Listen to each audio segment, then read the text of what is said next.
Olá, boa tarde. O CRN1 desta terça-feira, 3 de setembro, está no ar. O dia começou com uma audiência pública para a prestação de contas dos projetos culturais financiados com recursos públicos municipais. A medida está na Lei de 2021, que prevê que essa avaliação seja feita por sorteios periódicos. 5% dos projetos com valores acima de R$300 mil são analisados. A ideia é dar mais dinamismo ao poder público e segurança para o setor cultural. O encontro, promovido pela Comissão de Cultura, foi no plenário aqui do Palácio Pedro Ernesto e contou com a participação de realizadores culturais. Eles destacaram as dificuldades encontradas na hora de fazer a prestação de contas. Nós ficamos inadimplentes e não conseguimos manter os nossos projetos porque nós fomos considerados inadimplentes no projeto anterior, no edital anterior. Então, esse problema, ele impede a manutenção das nossas tradições e de todo o nosso trabalho que nós desenvolvemos na região do Zona Oeste. Eu digo que eu não sou produtora de cultura, eu sou uma realizadora de um evento de manutenção de um legado ancestral, junto com os meus pares, com o meu GT em Sepetiba. E esse ano, depois de 30 anos, nós conseguimos um fomento direto da Secretaria de Cultura do município do Rio de Janeiro, um fomento de R$20 mil, e que tive uma imensa dificuldade na prestação de contas, porque eu tento priorizar os artistas locais. E os artistas locais, o povo de terreiro, ele não está profissionalizado ao ponto de ter nota fiscal, de ter um MEI. Os ogãs, os percussionistas, não são profissionais da música. Eles são profissionais, sim, para nós, para o povo de terreiro. Não basta ser artista ou produtor e concorrer a poucos editais que são lançados, mas é preciso também saber um pouco e ser um pouco de advogado, entender as regras detalhadas de um edital mais complexo e suas regulamentações, e um pouco de contador também, para dar conta de todo o processo financeiro de prestações de contas. É isso que exigimos na prática quando falamos de editais, principalmente com valores de premiação pequeno, que sequer permitem o pagamento de uma consultoria jurídica ou contábil. Nesse sentido, há tempos o debate sobre a prestação de contas por objeto tem ganhado forças no setor. O que isso significa?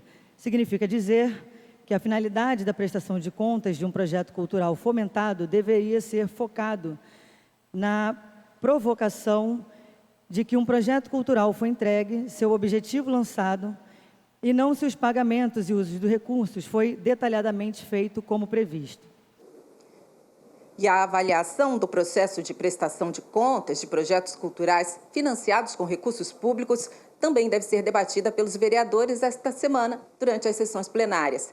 Saiba quais são os principais assuntos em análise a partir de hoje, agora na pauta semanal. Todos os vetos serão analisados em tramitação especial em regime de urgência e discussão única. Ao todo, são 38 projetos de lei que devem ser debatidos pelos vereadores. Entre as questões analisadas estão a lei que obriga as empresas de transportes por aplicativos de mobilidade urbana cadastradas no município de adicionar uma nova ferramenta na interface que permita aos passageiros do sexo feminino optar por realizar o chamado de motoristas do mesmo sexo.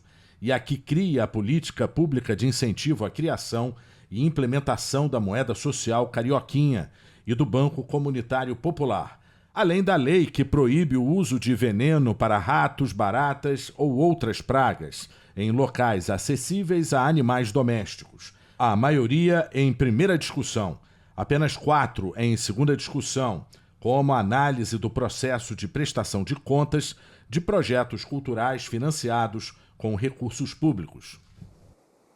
E o trânsito perto da região do Sambódromo ficou complicado nessa manhã. Tudo por conta de um incêndio num caminhão.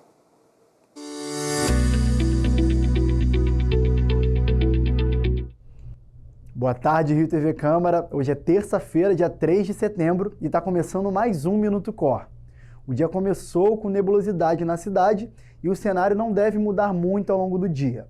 De acordo com o Sistema Alerta Rio, a previsão é de céu parcialmente nublado, mas sem chuva.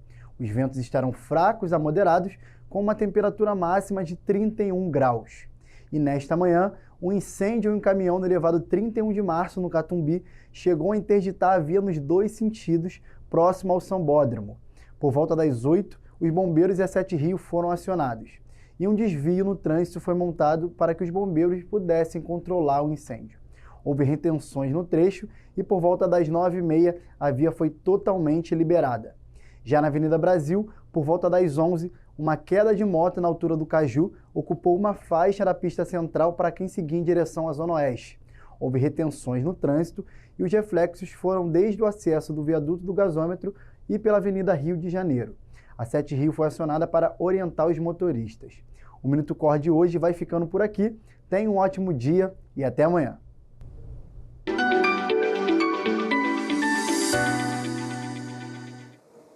Pescadores artesanais do Rio podem ser contemplados com um auxílio financeiro durante o período em que a pesca é proibida para a reprodução das espécies. O projeto foi aprovado pela Câmara de Vereadores.